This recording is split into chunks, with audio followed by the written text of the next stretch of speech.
प्रभु तेरी वाणी जीवन की रोटी, नैनों की ज्योति अंधेरा मिटाती।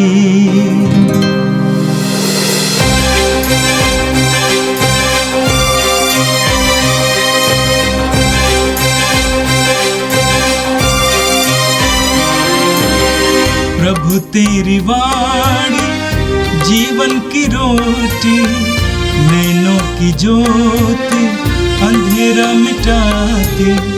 प्रभु तेरी वाणी जीवन की रोटी, नैनों की ज्योति अंधेरा मिटाती। वाणी वाणी वाणी वाणी वाणी पवित्र है, शाश्वत है, जीवन का मन्ना है। 20 जून शुक्रवार। पहला पाठ कुरिन्थियों के नाम संत पौलुस का दूसरा पत्र, अध्याय 11, वचन संख्याएं 18 और 21 से 30 तक। जबकि बहुत से लोग उन बातों की डींग मारते हैं जो संसार की दृष्टि में महत्व रखती हैं, तो मैं भी वही करूँगा। वे इब्रानी हैं, मैं भी हूँ। वे इज़राइली हैं, मैं भी हूँ।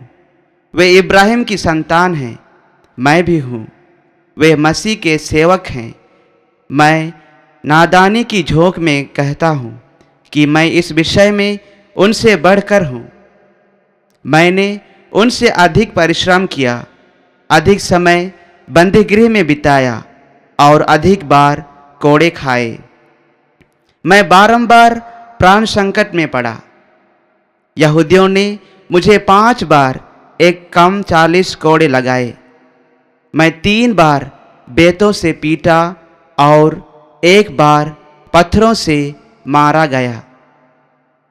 3 बार ऐसा ही हुआ कि जिस नाव पर मैं यात्रा कर रहा था वह टूट गई और 1 बार वह रात और दिन भर खुले समुद्र पर इधर उधर बहती रही। मैं बारंबार यात्रा करता रहा।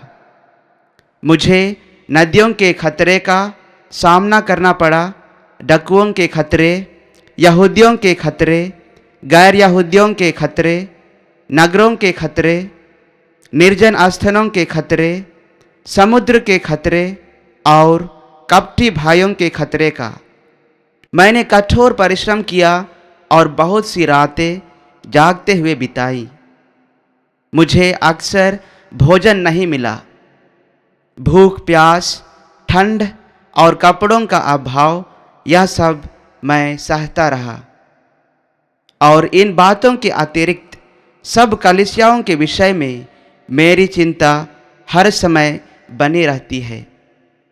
जब कोई दुर्बल है तो क्या मैं उसकी दुर्बलता से प्रभावित नहीं? जब किसी का पतन होता है तो क्या मैं इसका तीखा अनुभव नहीं करता? यदि किसी बात पर गौरव करना ही है तो मैं अपनी दुर्बलताओं पर गौरव करूँगा। यह प्रभु की वाणी है। संत मत्ती के अनुसार पवित्र सुसमाचार अध्याय 6 वाक्य 19 से 23 तक। ईसा ने कहा, पृथ्वी पर अपने लिए पूंजी जमा नहीं करो, जहां मोर्चा लगता है, कीड़े खाते हैं और चोर सेंध लगाकर चुराते हैं। स्वर्ग में अपने लिए पूंजी जमा करो, जहां न तो मोर्चा लगता है और न कीड़े खाते हैं और न चोर सेंध लगाकर चुराते हैं। क्योंकि जहां तुम्हारी पूंजी है वहीं तुम्हारा हृदय भी होगा। आँख शरीर का दीपक है। यदि तुम्हारी आँख अच्छी है तो तुम्हारा सारा शरीर प्रकाशमान होगा। किंतु यदि तुम्हारी आँख बीमार है तो तुम्हारा सारा शरीर अंधकार में होगा। इसलिए जो ज्योति तुम में है, यदि वही अंधकार है तो ये कितना घोर अंधकार होगा।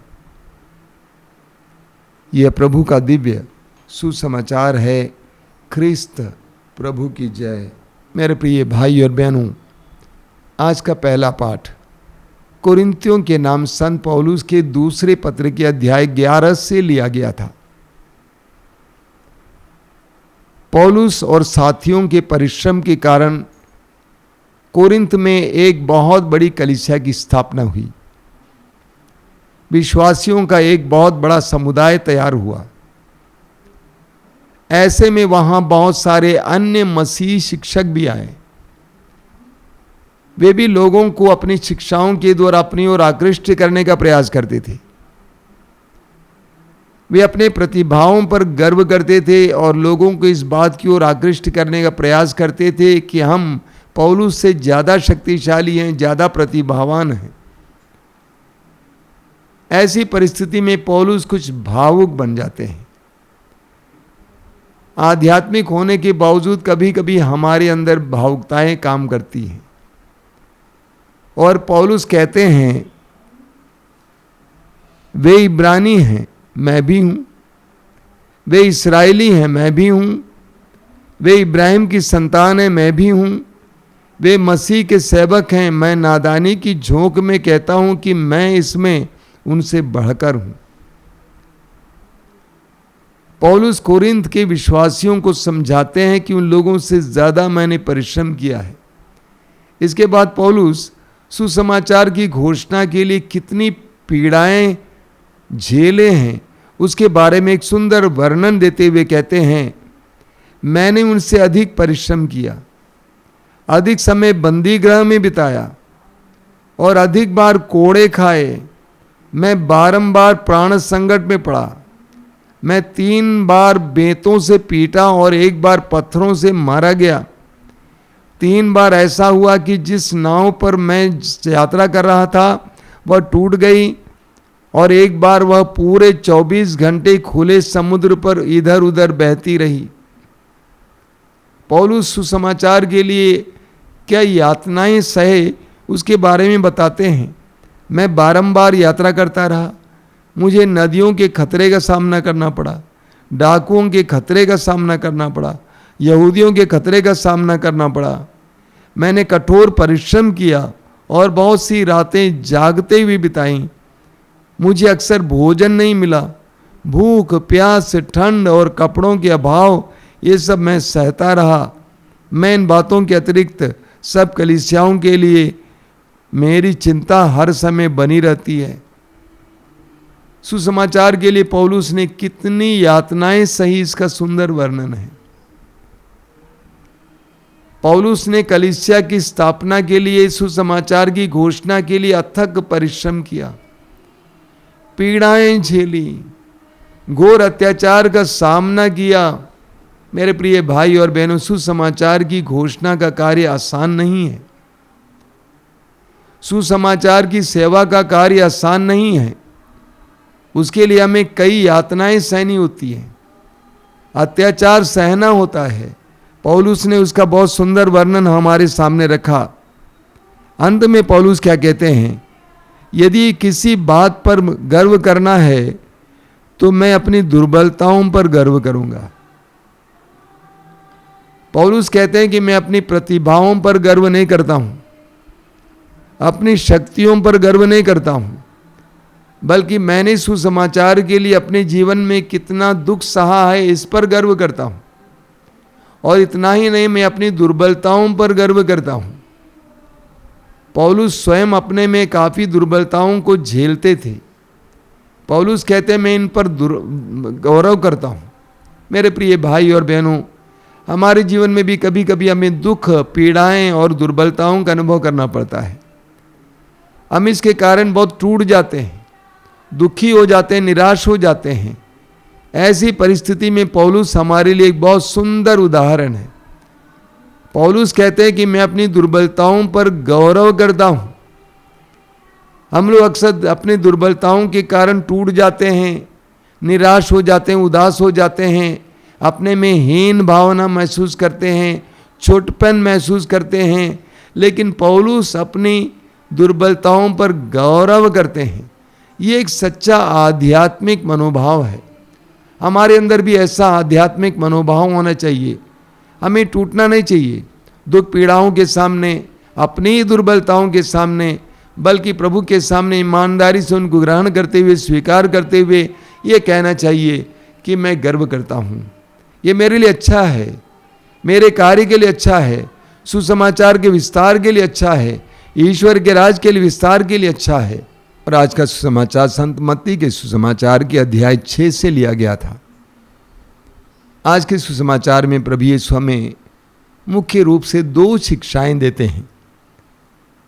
पहली शिक्षा है सच्चे धन के बारे में और दूसरी शिक्षा है आंख के महत्व के बारे में। सच्चे धन के बारे में प्रभु यीशु कहते हैं, पृथ्वी पर अपने लिए पूंजी जमा नहीं करो, जहाँ मोर्चा लगता है, कीड़े खाते हैं और चोर सेंध लगाकर चुराते हैं।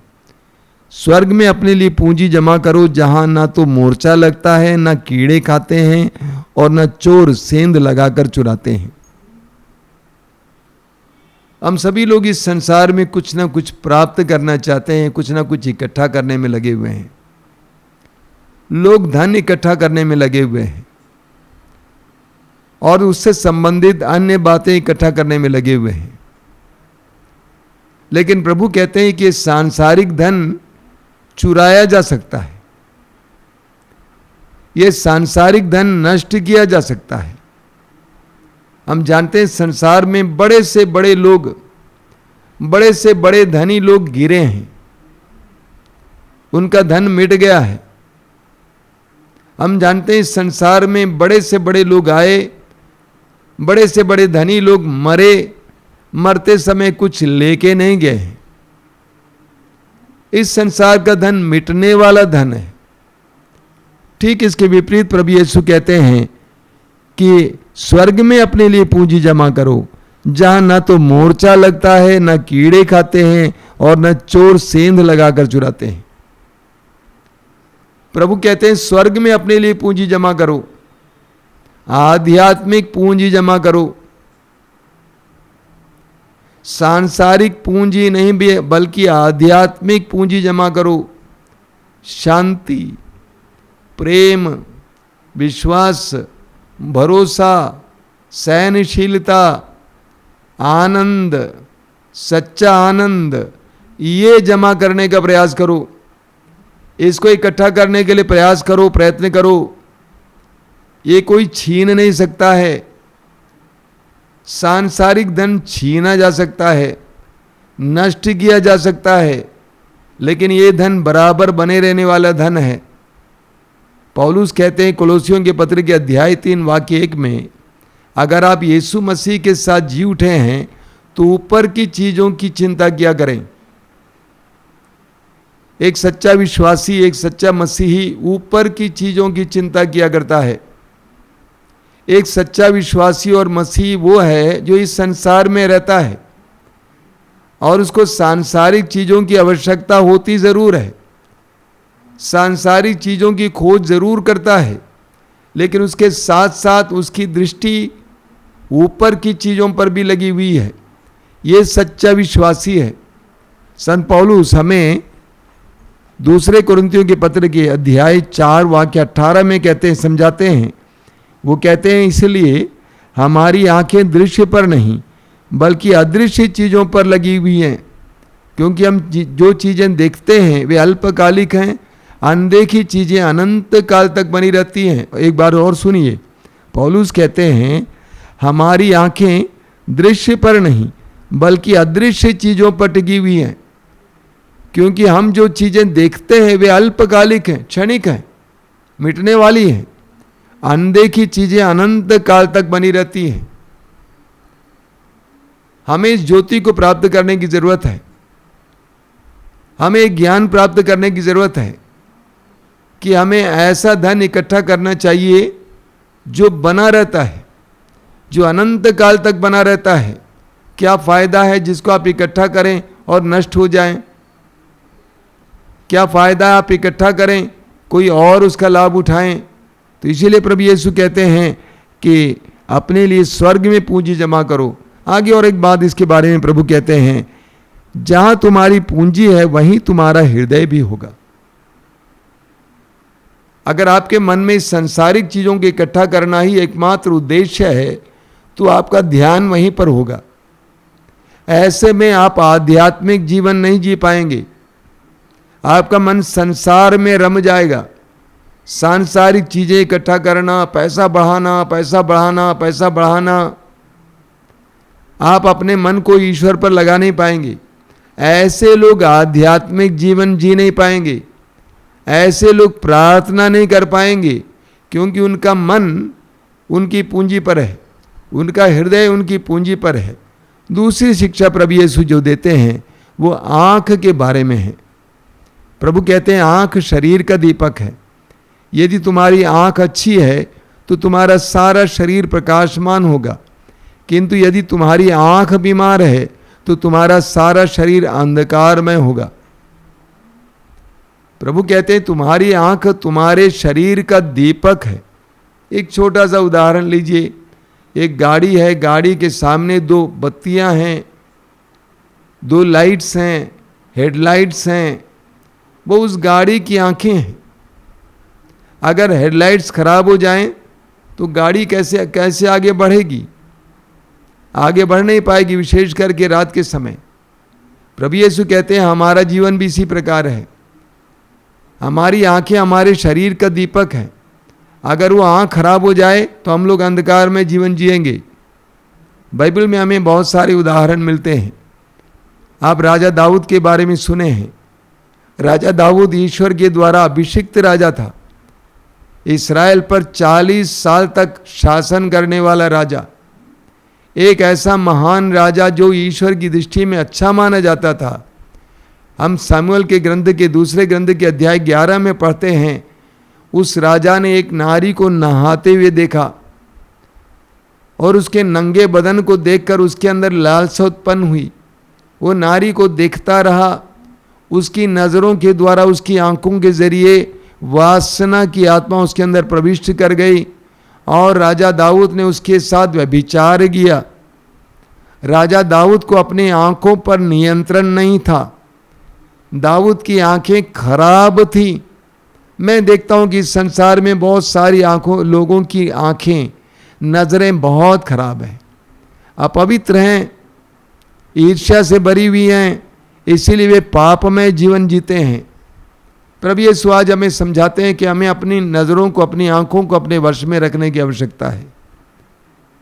ये हमारे शरीर का दीपक है। अगर ये खराब हो जाएगा तो हमारा अस्तित्व मिटेगा, आगे नहीं बढ़ पाएंगे, हमारे जीवन में दुर्घटनाएं आ जाएंगी। कितने लोग ऐसे हैं जो व्यभिचार के कारण आज जेल में बिता रहे हैं समय। उनको अपनी नजरों पर नियंत्रण नहीं था, अपनी आंखों पर नियंत्रण नहीं था, उनकी दृष्टि खराब थी, उनकी दृष्टि विकृत हो गई थी। आइए हम प्रार्थना करें, प्रभु से प्रार्थना करें कि प्रभु से इन सारी बातों का हम ग्रहण करें। हम इस संसार में रहते हुए सांसारिक चीज़ों का ज़रूर इस्तेमाल करते हैं, प्रयोग करते हैं, लेकिन इसके साथ साथ हमारी दृष्टि प्रभु पर लगी रहे। इसके साथ साथ हम आध्यात्मिक धन बटोरने वाले बने। साथ ही साथ प्रभु हमें ऐसी कृपा दें कि हमारी आँखों को हम अपने वश में रख पाएँ, हमारी आँखों को हमेशा शुद्ध रख पाएँ। ये प्रभु यीशु इन वचनों को सुनने वाले मेरे भाई बहनों को आशीर्वाद देना। आज का पूरा दिन उनके लिए कृपा और आशीष का दिन बने। हमारी प्रार्थना को ग्रहण कर, आमीन। प्रभु तेरी वाणी जीवन की रोटी, नैनों की ज्योति अंधेरा मिटाती। वाणी वाणी वाणी वाणी वाणी पवित्र है, शाश्वत है, जीवन का